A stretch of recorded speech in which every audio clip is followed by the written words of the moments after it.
1970년대 신앙생활을 해보신 분이 계십니까?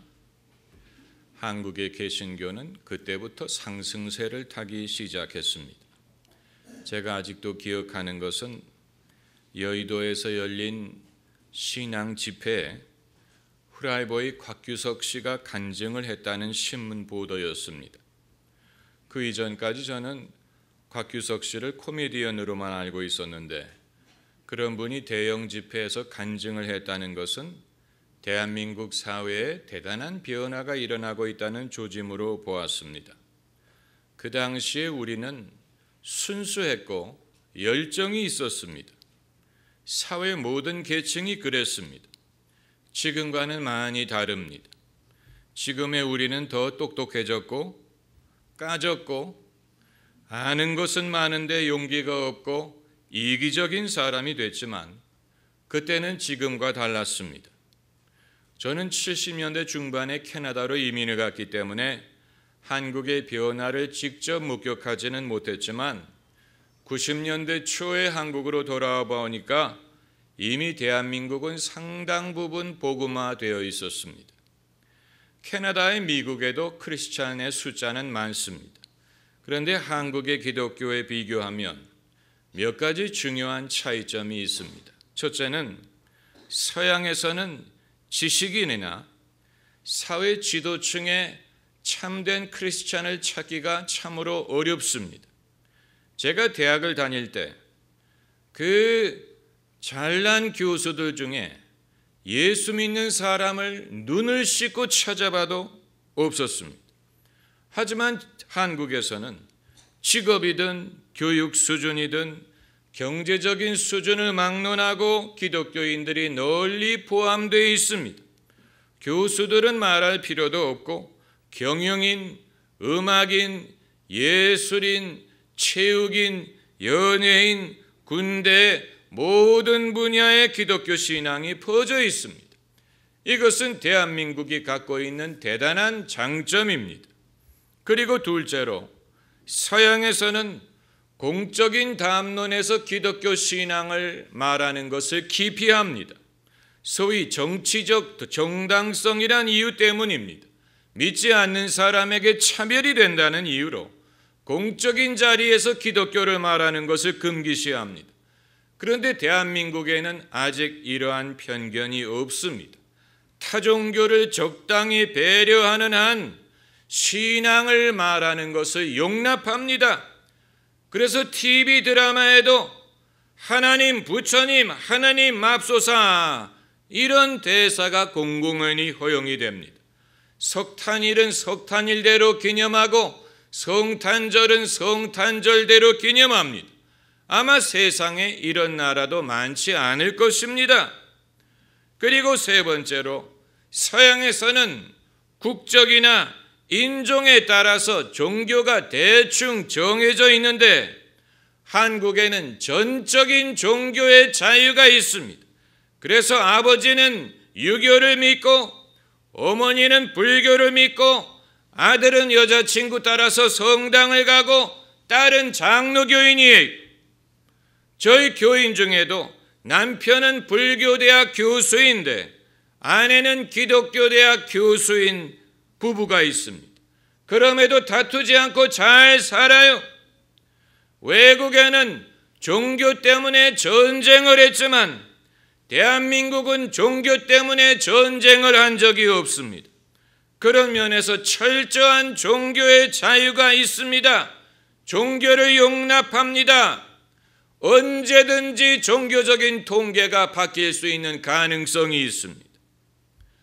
그런데 최근에 와서 기독교의 입지가 많이 좁아졌습니다.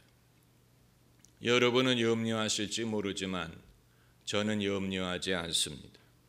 저는 일평생 편안한 환경에서 신앙생활을 해본 적이 없습니다. 환난과 핍박 중에 제 신앙을 지켰습니다. 저에게는 그러므로 투쟁의식이 있습니다. 저는 특수부대와 같아요. 그린베레 어려운 전투일수록 좋아합니다. 편안한 환경은 그리스도인에게 독이에요. 타락시킵니다. 기독교는 항상 어려운 여건에서 부흥했습니다. 다만 근자에 일어나는 일들이 그리스도인에게 신앙적인 혼동을 끼칠까 염려가 됩니다. 그리고 할 말을 해야 되겠습니다. 최근 교황 프란체스코가 방한을 하면서 한국의 천주교는 낮은 자들을 찾아가는 종교인 반면에 개신교는 높은 자리를 좋아하는 종교라는 뉘앙스를 풍기는 사람들이 있는데, 입은 삐뚤어졌어도 말은 바로 해야 됩니다. 우리가 올바른 역사 의식을 가져야 됩니다.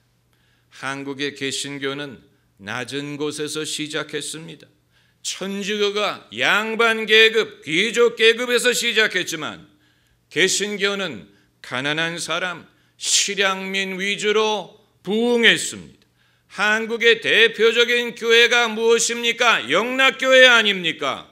영락교회는 북한에서 월남한 실향민들이 세운 교회예요. 누가 이들을 상류계급이라고 말하겠습니까? 집을 잃고 재산을 잃고 고향을 버리고 월남한 실향민들이 갈 곳이 없어서 그들끼리 모여 신앙을 지키기 위하여 세운 것이 영락교회입니다. 또 논란의 대상이 되는 여의도 순복음교회도 마찬가지. 여의도 순복음교회가 개척을 할 때 불광동 옆에 대조동이라는 가난한 동네 천막교회로 시작했습니다. 순복음교회는 처음부터 병들고 가난한 사람들을 대상으로 목회한 교회입니다. 그들에게 믿음을 심어주고 기도를 가르치고, 할 수 있거든이 무슨 말이냐, 믿는 자에게는 능치 못할 일이 없다라는 믿음을 심어줌으로 성장한 교회예요. 제가 80년대 초에 운동권에 있는 동창 친구를 만난 적이 있는데, 그 친구가 어느 교회를 미워했는지 아십니까? 여의도 순복음교회를 미워했어요. 그 친구 말이 순복음교회만 아니었더라면 남한의 민중이 봉기했을 텐데, 순복음교회가 민중의 에너지를 흡수함으로 봉기가 일어나지 않았다 하고 말하는 것을 들었습니다. 그 정도로 한국의 개신교는 민중의 삶에 영향을 끼친 신앙입니다. 이승만 대통령이 건국의 아버지라는 사실을 애써 부인하는 사람들이 있는 것처럼, 박정희 대통령이 대한민국 경제 발전에 이바지했다는 사실을 애써 부인하는 사람들이 있는 것처럼, 대한민국의 개신교가 국민의 정서를 개조하는 데 일조했다는 사실을 애써 부인하려는 사람들이 있는 것입니다. 그렇다고 우리가 그들의 칭찬을 바라는 것은 아니에요. 세상이 우리를 인정하고 칭찬해 주기를 기대하면 안 됩니다. 페이스북에 누가 올린 기사를 읽어봤더니 어느 미국 대학에 학생들을 위한 기독교 서클이 있었다고 합니다. 이들이 기독교에 대한 나쁜 이미지를 심어주지 않고 폐가 되지 않으려고 정말 애를 썼다고 합니다. 남들의 비위를 상하지 않도록, 정치적 정당성을 훼손하지 않도록 말을 조심하고 친절한 모습만을 보이려고 애를 썼는데도 불구하고 그 대학이 기독교 서클을 금지하는 결정을 이들을 한 것입니다. 그것을 보고 충격을 받았다라는 기사를 누가 올렸던데, 여러분, 우리가 아무리 친절을 베풀고 남의 비위를 안 상하게 하려고 해도 세상은 여전히 예수 그리스도를 싫어합니다. 우리가 예수 그리스도를 믿고 전하고자 하는 것을 반대합니다. 우리는 도대체 언제까지 세상의 비위를 맞추려고 해야 됩니까? 예수님이 세상의 비위를 맞추셨습니까? 오죽하면 세상이 예수님을 십자가에 못 박아 죽였겠습니까? 오죽하면 예수님의 제자들이 다 순교했겠습니까? 예수님의 제자들이 세상의 인기와 칭찬을 받았다면 왜 순교를 했겠습니까? 우리는 세상이 우리를 대신하여 기독교 신앙을 해석하고 정의하려는 것을 분간할 수 있어야 됩니다. 세상 사람들은 본인들은 예수를 믿지 않으면서 기독교를 정의하려고 합니다. 기독교는 이렇게 해야 된다느니, 기독교인이 이렇게 해야 된다느니, 이렇게 하면 안 된다느니, 이런 말을 우리를 대신하여 기독교를 정의하려고 합니다. 차범근 감독이 국가대표 감독으로 있을 때 골을 넣을 때마다 기도를 했습니다. 뭐 요란스럽게 기도한 게 아니에요. 벤치에 앉아서 조용히 기도했을 뿐입니다. 여러분도 TV에서 보셨을 것입니다. 그는 참된 그리스도인이요, 기도로서 선수들을 지도했기 때문에 가능한 일입니다. 그런데 그것을 싫어하고 비판하는 사람들이 있었습니다. 신문에 기고를 하면서 뭐라고 말했는지 아십니까? 예수님도 골방에서 기도하라고 하지 않았느냐라고 조롱했습니다. 그럼 경기장에 골방을 만들어서 거기 들어가서 기도하라는 얘기입니까? 그리고 선수들이 골을 넣은 다음에 기도하는 것을 반대하고 비판하는 사람들이 있길래 저도 그때 국민일보 칼럼으로 한마디 한 적이 있습니다. 비판하는 사람들은 본인들이 한번 경기를 뛰어보고 맨체스터 유나이티드와 경기를 해서 골을 한번 넣어보고 그리고 기도를 할지 안 할지를 결정하라고, 남이 기도를 하라고 한다고 해서 하는 게 아니고 남이 기도하지 말라고 해서 안 하는 것이 아니에요. 외국의 축구 선수들 중에도 골을 넣은 다음에 기도하는 선수들 많습니다. 지난 월드컵 경기를 유심히 보시면 기도하는 선수들 많아요. 리오넬 메시가 그 한 예. 그는 골을 넣은 다음에 반드시 경건하게 기도를 합니다. 그러나 그들에 대해서는 뭐라고 말하지 않고 한국의 개신교인들이 기도하는 것은 못마땅하게 생각한다면 그거야말로 종교적인 차별입니다. 또한 기독교인들이 전도하는 것에 대하여 극도로 싫어하는 사람들이 있습니다. 그들이 늘 하는 말이 배타적이다, 독선적이다, 강압적이다 라고 말합니다. 그럼 어떻게 하라는 얘기입니까? 전도하지 말라는 얘기입니까? 남의 눈이 두려워 선교하지 말라는 얘기입니까? 기독교가 기독교 되기를 포기하라는 얘기입니까? 문제는 그들이 우리를 대신하여 기독교를 해석하려고 한다는 것입니다. 원래 예수님은 그렇게 가르치지 않았다느니, 그리스도인이 그저 친절을 베풀면 그것이 신앙인이라느니, 기독교인들이 착한 일을 하지 않고 세만 불리려고 한다느니, 여러분, 전도하는 것이 교회 세를 불리는 일이라면 저희 교회는 남의 교회 좋은 일 많이 했습니다. 왜냐하면 저희 교회 다니다가 다른 교회 간 분들이 많기 때문에, 네, 저희 교회만을 위하여 전도하라고 한 것이 아니에요. 그런데 이런 사람들의 말을 듣다 보면 우리도 헷갈릴 때가 있습니다. 내가 잘못 믿고 있나? 내가 주님의 뜻을 잘못 알고 있나? 내가 나쁜 동기에서 이런 일을 하고 있나? 그렇게 되면 힘이 빠집니다. 주저하게 되고 믿음이 흔들리기 시작합니다. 그리고 신앙생활의 정당성에 대하여 의문을 갖게 됩니다. 내가 하는 일이 옳은 것인가에 대한 확신을 잃습니다. 그것은 세상이 우리에게 독침으로 쏘는 것과 마찬가지입니다. 이것은 영적인 독입니다.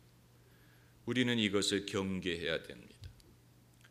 과거에 존 윈버 목사님이 처음으로 신유의 은사를 받았을 때 집안의 가전제품이 고장나면 냉장고니 뭐니 안수를 하면 고장난 것이 작동을 하더라는 것입니다. 그런데 남들에게 그 얘기를 했더니 남들이 그런 거 하면 안 된다고 그러더래요. 그건 신앙이 아니라고 그러더래요. 그런데 그 말을 들은 다음부터는 아무리 가전제품에 안수를 해도 더 이상 작동을 하지 않더라는 것입니다.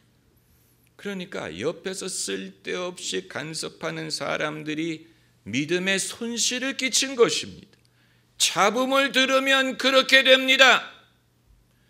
신학자 칼 바르트가 말하기를 신앙인은 한 손에는 성경책을 쥐고 한 손에는 신문을 쥐어야 된다고 말했는데 그것은 사람이 두 손이 있을 때의 경우고 아브라함이 하란을 떠나 하나님이 약속한 땅으로 갈 때 그가 신문을 보고 간 게 아니에요. 하나님의 말씀을 쫓아갔다고 했습니다.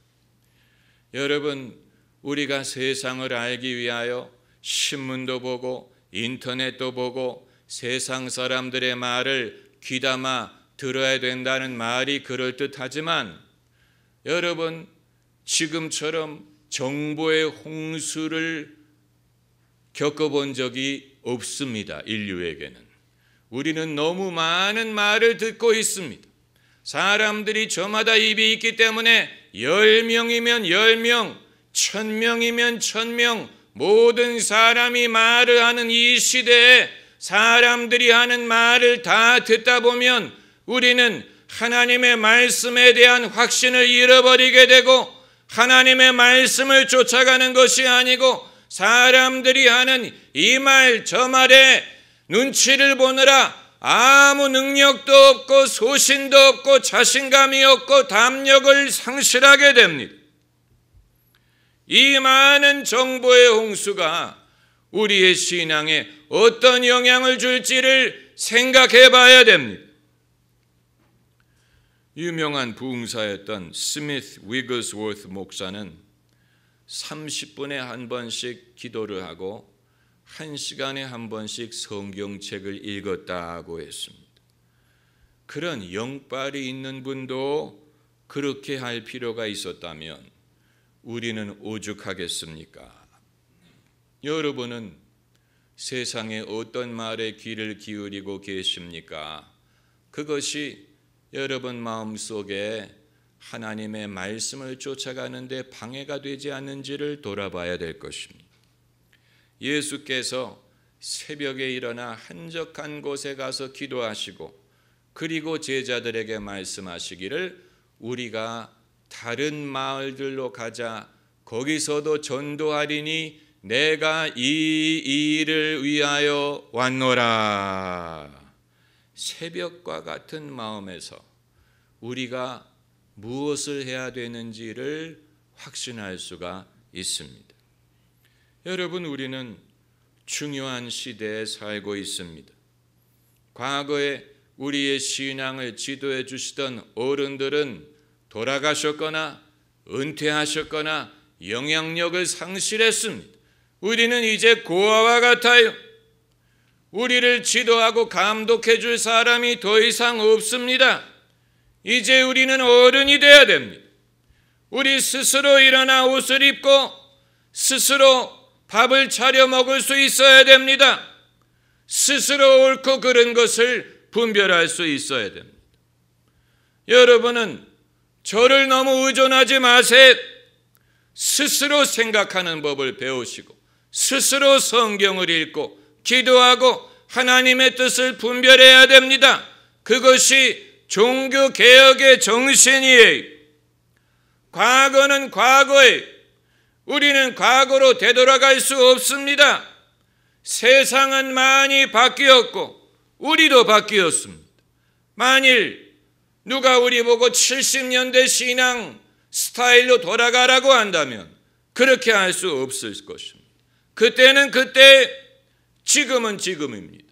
성령은 그때도 역사하셨고 지금도 역사하십니다. 믿음은 그때도 유효했고 지금도 유효합니다. 그때 사람들은 그들의 믿음대로 살았습니다. 오늘 우리는 우리의 믿음대로 살면 됩니다. 우리의 때에 맞는 방법을 찾아야 됩니다. 오늘 본문 24절에 마땅히 주의 종은 다투지 아니하고 모든 사람을 대하여 온유하며 가르치기를 잘하며 참으며 거역하는 자를 온유함으로 징계할지니 혹 하나님이 저희에게 회개함을 주사 진리를 알게 하실까 하며 저희로 깨어 마귀의 올무에서 벗어나 하나님께 사로잡힌 바 되어 그 뜻을 쫓게 하실까 함이라.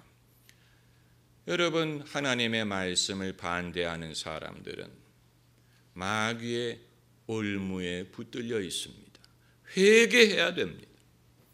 회개해야 됩니다. 회개하기 전에는 다툰다고 그들이 생각을 바꾸지 않습니다. 우리는 다투지 말고 온유하게 우리의 하던 일을 계속해야 됩니다. 흔들리지 말고 우리의 믿음을 지키고 담대해야 됩니다.